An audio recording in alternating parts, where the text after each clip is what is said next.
It's a time that we come together as a church, but it's Matthew's birthday on Friday, and it's Elijah's birthday as well, so they share it on a good day. And thinking of what Matthew said, I wonder how many of you can remember what our first message in Haggai was. Just encourage me that you've remembered. Is there anything you can remember about that first message?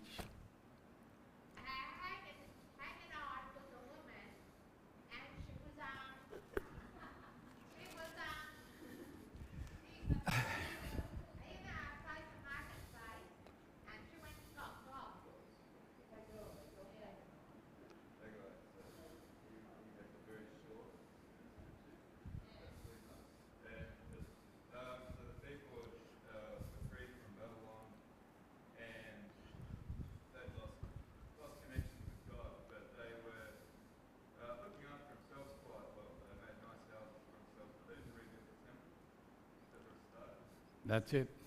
That was his first message, to challenge the people about their indifference towards him and how they had set the foundation and left it for 16 years. They built their houses and they didn't have much time for God. And this morning in chapter 2, this is Haggai's second message.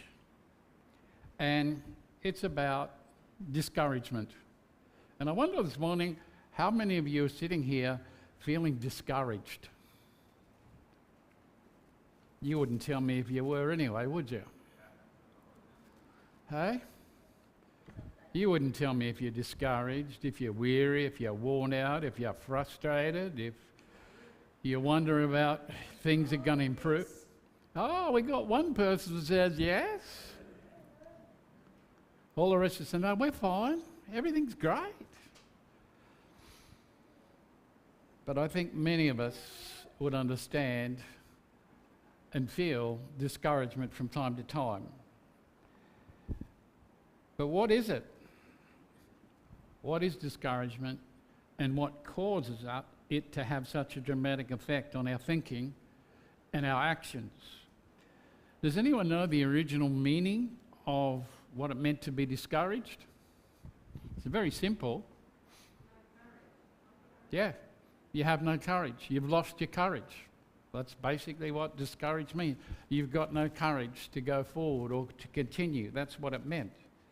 And when our courage is taken away, it's replaced with something else. And that something else can cause us fear, anxiety, confusion, sadness, and often leaves us feeling uninspired and not encouraged to move forward or to remain inactive and do absolutely nothing.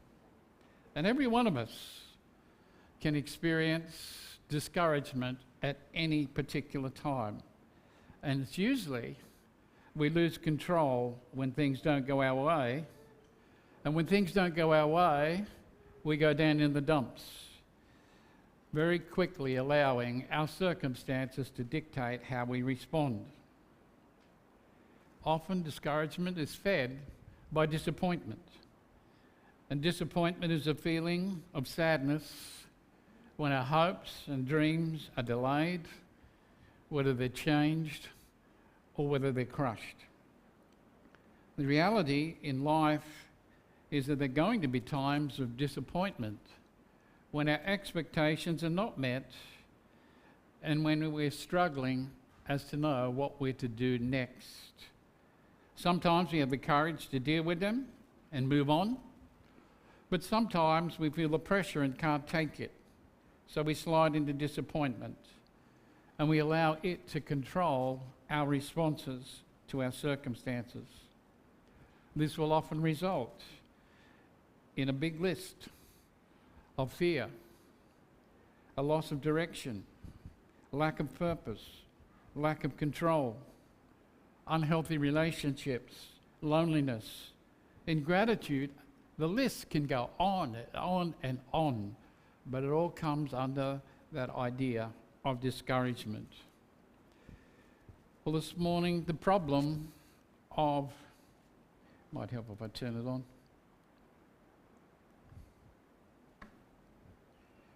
It's not going to help either. You'll see there the problem with discouragement, and I've just put up 4 things. I could have put up many things, but these are the major ones that all human beings have in some experienced in some point in their life. And as human beings, we're not immune from discouragement. It can affect us in different ways at different times. Some of the discouragement is as follows. Fatigued. We can become discouraged when we're fatigued. That means we're exhausted physically, mentally, and emotionally. We're right down. There's nothing left in the tank. So we shut down.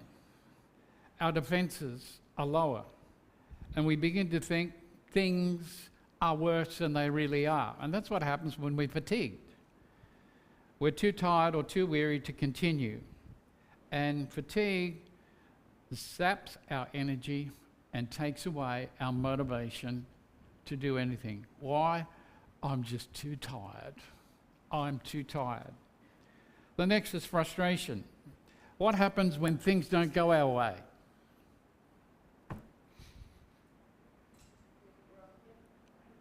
Don't you become frustrated? Parents, when your kids won't clean up their room and do what you tell them to do you say, oh, that's fine, just whenever you get to it, it'll be fine? Or do you get frustrated that things are not working out the way that you want them to?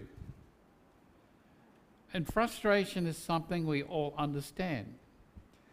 You know, how many of you got lists of things to do that are not yet done? Are you frustrated that you haven't got them done yet? You've procrastinated, you've put them off and put them off and put them off. You know, you're a round 2 sort of person. I'll get round to it soon. But that soon never comes. And it becomes frustrating to the point that it begins to be too hard. We don't know where to start. And really, we make a big deal out of something that's so small and it's insignificant, yet it becomes for us a mountain that's too hard to climb. So not only can we be too tired, but we can allow things to weigh us down to the point, if you like, we cannot see daylight because everything is too dark and encompassing for us. It's just too hard. The next one is fear. It plays an important role in discouragement, more than we care to admit. Fear of criticism. In other words, what will people think of us? Fear of responsibility. What if I cannot handle this? What if it doesn't go away? Or there's the fear of failure. What if I mess up this opportunity? All of them cause us to be discouraged. One quote I read said this: we need to remember that when God's people have a mind to work, the devil has a mind to wreck. The devil has a mind to wreck. And one of the ways Satan will keep you from being what you ought to be to your family, being what you ought to be in your business, being what you ought to be in your physical health, or in your Bible study, or in your soul winning, whatever it is, Satan will come at you with discouragement. The last, failure, is not an option that we want to even consider or think about. Sometimes failure happens even with the best laid plans and preparations. Things happen. We've got no control over them. You know, you're planning to go and have a party. You've got all the preparations. Everything's right. You set out and it pours with rain. Now, you cannot control the weather. I mean, we're trying to, but we cannot control the weather. But it's not that we failed. We did everything that we possibly could. It's just there were circumstances that overruled us in that situation. And when things don't turn out the way we want, how do we respond? You know, you put on an event, you advertise it, you expect everybody to come here in Darwin. You get no responses. So how do you respond? How do you react to that? Now, if you've been living in Darwin long enough, you know no response doesn't mean no response. It means maybe, I'll think about it, it could happen, I'll be there. What are you worried about? But often when things don't work out the way we want, we have a pity party. We feel sorry for ourselves. We think, oh, it's all bad luck. Do we blame others for what has happened? And things become worse when people start to call us losers or look at us as failures. And you know, that becomes harder to take when it comes from your family and friends, when they think you're a loser. And Satan is a clever, masterful deceiver. He knows when you're worn out. He knows when you're weighed down. It's at that time he comes to get you worked up as well. It's at that time he makes all kinds of threats against you. Using the problems of fatigue, frustration and fear, they all come together and we can be discouraged. And in our text, this is exactly the situation that God's people found themselves in. And God has something to say to them. And the first thing I want us to do, and often we will miss this, is consider the period. On the 21st day of the 7th month, the Lord spoke his word through Haggai, the prophet, saying. Now, what do you make of that first verse? Does it tell us anything? It really doesn't, does it? Unless you study it. You see, this is his second message. His first message, and remember he only had a 3-month ministry, he had preached 4 messages over that period. And the first message, it impacted and got the result. People started to work. He stirred up the leaders. He got them going. And the work was really progressing. And people got rid of their indifference. They got rid of their lethargy and started to work on the temple. They'd been at it for 4 weeks. And everything was progressing very quickly. And that's what happens when everybody's on the same page. But it didn't take long for Satan to come and wreck this newfound enthusiasm. And he began to double down on his efforts to dampen this enthusiasm before it had a permanent effect on people. You know what? It's a winning tactic. If you can discourage people, you can stop the work. You can hinder it. Things don't get done. You can be discouraged to the point that it becomes too hard to go on. So you remain inactive. And he knows if he leaves you alone until your renewed commitment and renewed activity has become disciplined into regular practice, he knows that if he comes to you then with discouragement, he won't find it an easy thing to do. Now that challenges us because maybe we've let our daily quiet time slip to such an extent you haven't been doing it for some time.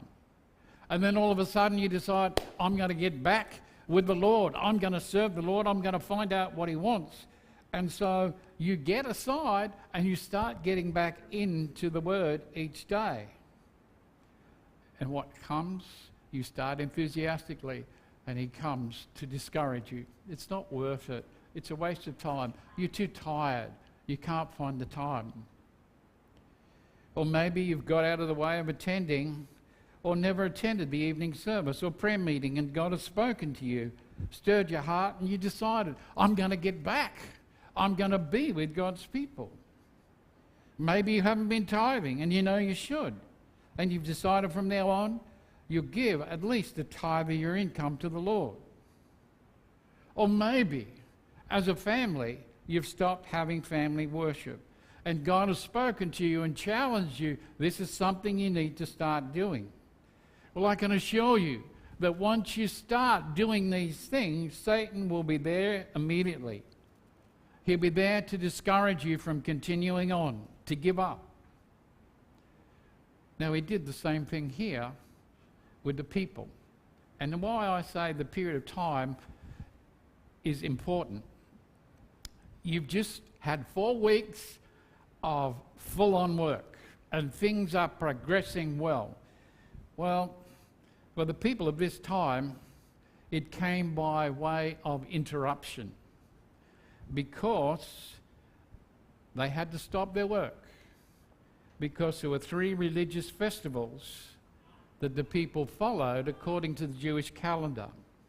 So really, if you've started a building program and all of a sudden the people are enthusiastic, and then you have to stop because you've got 3 festivals, one after another. How difficult would it be to get enthusiastic and back to work again after 3 festivals? It would be very difficult. Now we're told he delivered this second message on the 7th month of Tishri, meaning our September and October. The first festival was the Feast of Trumpets on the first day of Tishri. And then on the 10th day of the same month, it was the Day of Atonement. This was followed on the 15th day of the same month with the Feast of Tabernacles. So really, you have the first day of, say, September, followed by the 10th day, followed by the 15th day. You had these festivals that you had to follow. And so the people just stopped being motivated. They couldn't do it.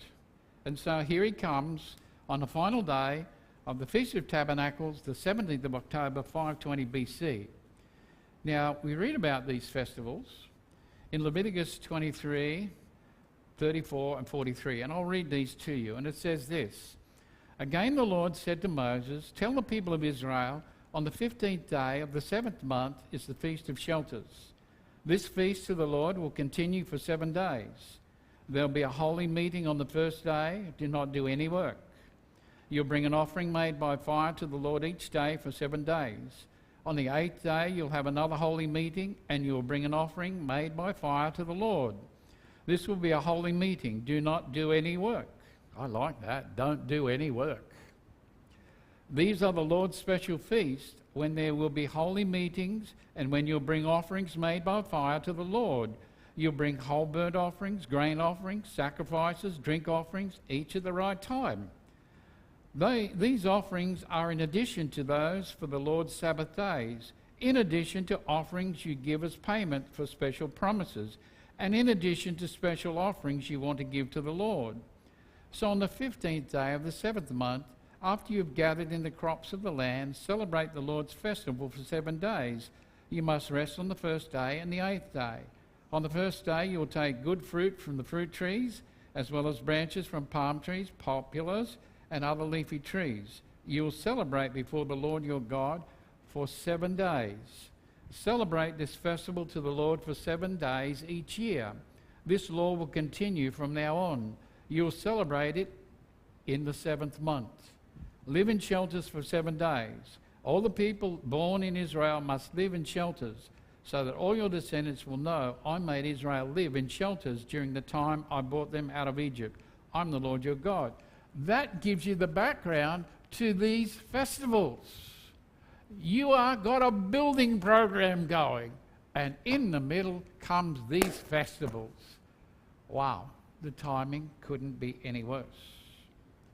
The last day of the festival is when Haggai gave his message.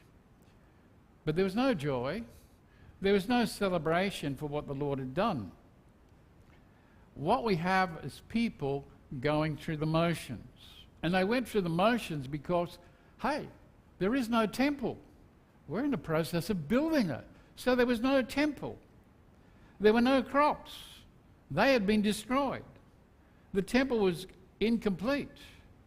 And only some of them could remember those former days before they were taken in captivity. And this is where we come into comparing the past. You have to put the next slide up. And we have in these two verses, speak to Zerubbabel, son of Shealtiel, governor of Judah, and to Joshua, son of Jehozadak, the high priest, and to the rest of the people who are left alive, say, do any of you remember how great the temple was before it was destroyed? What does it look like now? Doesn't it seem like nothing to you? Now, there's a point in this. How many of you can remember the good old days? What was good about the good old days?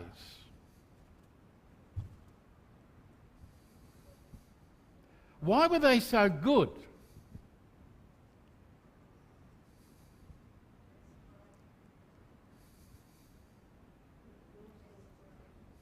You see, we're just as guilty of thinking about the good old days as well. Now, for something to be good, we have to compare it with something, don't we? And many people look back and say, oh, I remember the good old days when we, and this happened and this happened. Well, here we've got God saying to the people, do you remember the old temple, meaning Solomon's temple? Do you remember how great that temple was? Now tell me, what do you think about this new temple you're building? Now it's a rhetorical question. God didn't expect them to answer and tell him because he already knew what they were thinking. They thought this new temple that they were building was nothing compared to Solomon's temple.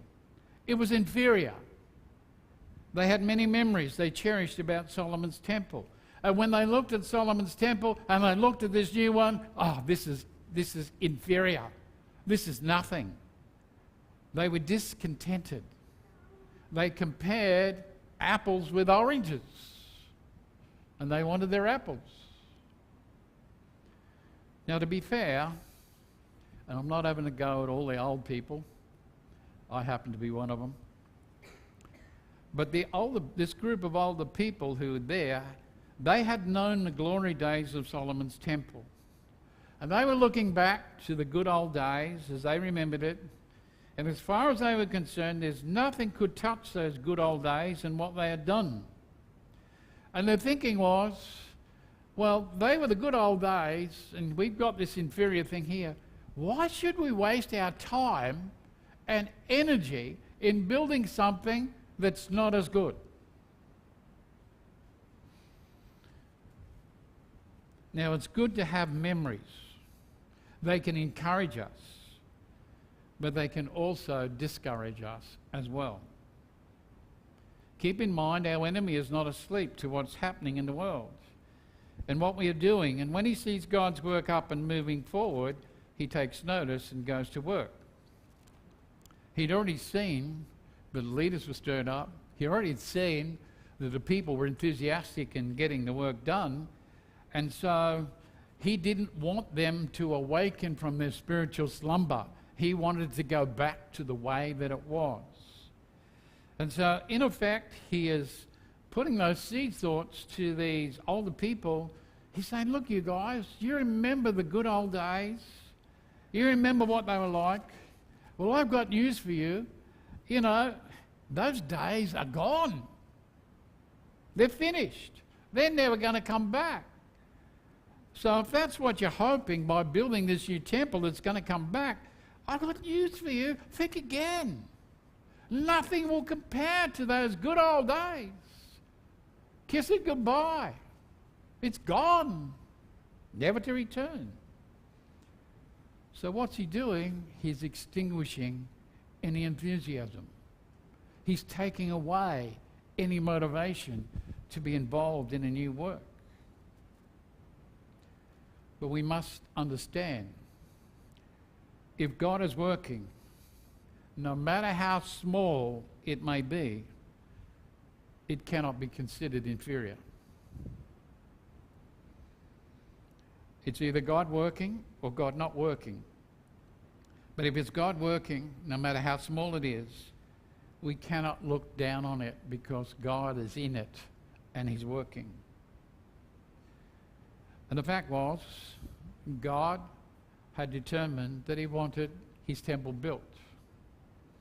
This was not a license for them to sit back and say, you know what, I wish God would bring back the good old days. That's what we want to see. That's what we want to relive again, the good old days. What we have here is nothing like those good old days. But what we have is a small group of people remembering the past, voicing their negativity. And what happens when you've got a lot of people spreading negativity? It infects everybody around you. And it didn't take long before you had discontentment and discouragement, because we have a group of people who were living in the past and were not prepared to let that past go. And we can see the same thing happening in our modern age. People become discouraged because they see the church having little or no impact in the way that it once did. Now, I could be guilty of that because I grew up in an era where everybody went to church on Sunday. Not just once, not just twice, but 3 times on Sunday. Every Sunday, rain, hail, storm, or shine, we were dragged to church.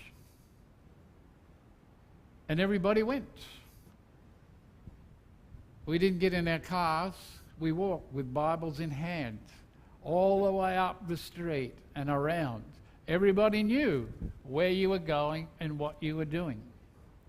Today, it's not that way. But the churches were packed. And times have changed. And people can be discouraged because as they look at the old days and the church packed with people going, to today where churches are nearly empty. We can become discouraged by seeing that as a church we're not impacting our local community. Or for that matter, we're making very little impression on our nation. So many people don't care for God or religion.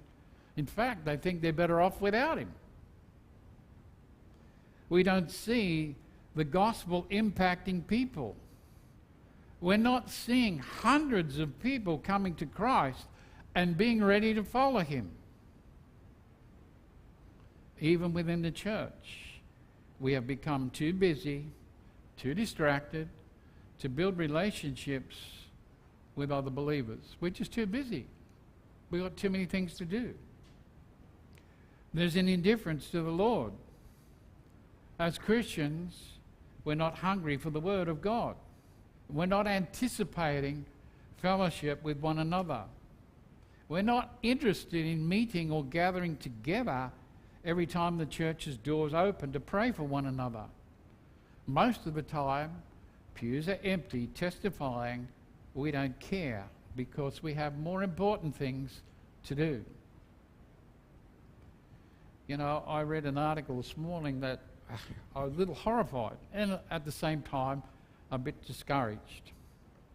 You know who the most popular spiritual person on the planet is today that's being worshipped? This article that came across my desk this morning said Satan is the most popular spiritual person that's being worshipped on the platform. And Satanism is rising rapidly in every Western country of the world. It's the fastest growing. Why? People have got no time for church, but hey, what our enemy is offering, people are flocking to. People are embracing. And it's discouraging. But another form of discouragement can come when we compare ourselves with another church. And that's easy to do. We look at them, see a modern building, we see car park full, we see people everywhere, and we look at our own church and say, well, what's happened? Why are they progressing? And so we compare ourselves and say, what have we got? We must be doing things wrong. Look at the empty seats. We haven't enough money to modernise, update our facilities, not enough people to do things. And so when we look at those things, by comparing them with others, we become discouraged with the work of the Lord. The danger is we do not become consumers. We shop around to find out what church can offer us everything that we want, where everything is supplied, where everything is provided, and it doesn't require anything of us except to attend and leave. Now, another form of discouragement can come from within the congregation itself. And by that I mean when enthusiastic members come with new ideas and proposals, and some of the older members of the congregation pour cold water on that proposal saying, hey, we've done that before, it didn't get us anywhere, it didn't work, so we're not going to waste the time, money or effort to do it. This is one of the best weapons that Satan has and uses against God and his people. Discouragement is a very effective weapon. And the challenge for us as a church, are we still looking at the past? Are we still looking at what we've done in the past to the point we cannot move forward? We're still shackled to the past and the way things are done. Or more importantly, do I have a reputation as somebody who's ready to throw cold water on anyone who proposes something new to dampen any enthusiasm? Do I allow the devil to use me as his instrument to discourage the work of the Lord and hinder others from growing in their walk with the Lord? They are challenges. This is what discouragement can do. And I know, and I'm going to finish here, otherwise you might discourage that I go on for another hour or so. Because you've got things to do. But I want us to understand discouragement is very real. It can hit us at any time. What is our response to discouragement going to be? Because it affects us as human beings. It affects us as Christians. There are so many things that can distract us from the Lord's work. I'm too tired. I'm frustrated. I'm full of fear. I think I'm a failure. I have nothing to offer. Well, these sorts of things can stop and hinder the Lord's work. And as we'll see next time not next time we come together, but we're going to see, how did God deal with those complaints? How did God deal with this thought of discouragement? And you can read forward and you can find for yourself. But God has a solution to discouragement. You see, it's not about us. And we can have this relationship with him where he does give us the strength, he does give us the peace, he does give us the security. And if he wants us to do his work and he's in it, he'll provide us with everything that we need to succeed. Problem is, we focus on our circumstances and what's happening to us to the point we become discouraged. We become inactive. We have no purpose. We can't see the future, but God does. And he's chosen to use us as his instruments to accomplish his purposes and wills. And that's our challenge. Am I indifferent? Am I inactive?